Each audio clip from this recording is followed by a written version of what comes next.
আসসালামু আলাইকুম। আলহামদুলিল্লাহ, অবশেষে আজকে আমাদের মুরগির বাচ্চাগুলো ডিম থেকে বের হলো। তো মুরগির বাচ্চাগুলোর জন্য আমরা প্রথমে এখানে ব্রুডারটা ঠিক করে নিচ্ছিলাম।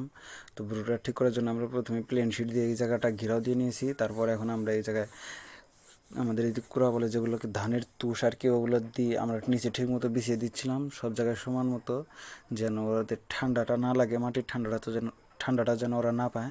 এই কারণে আমরা তুষ দিয়ে দিচ্ছিলাম, ভালো করে বিছিয়ে দিচ্ছিলাম তুষগুলো। আর তুষটা বিছানোর পরে এখন আমরা এখানে পেপারগুলো দিয়ে দিব। আমরা পেপার এখানে রেখেছিলাম আগে থেকেই।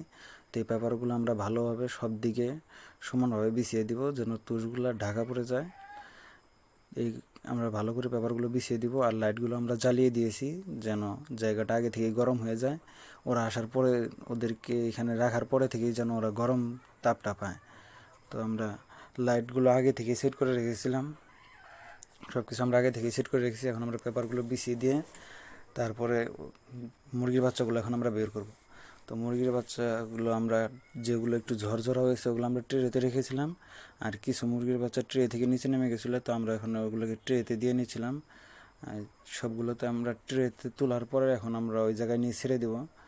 তো এখন আমরা এই জায়গায় এনে গুনে গুনে কতগুলো বাচ্চা ফুটেছে ওগুলো আমরা গুনে গুনে নিচে দিয়ে দিচ্ছিলাম। তো এখন আমাদের এই জায়গায় পানি দেওয়া আছে।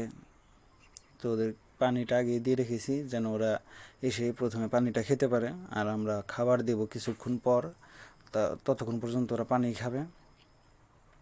এখন আমরা ওদেরকে খাবারগুলো দিয়ে দেব। ওদের জন্য যে জিরো ফিডটা আছে ওই ফিডটা আমরা দিয়ে দিব। আপনারা সবাই আমাদের জন্য দোয়া করবেন এবং আমাদের খামারের জন্য দোয়া করবেন। আসসালামু আলাইকুম।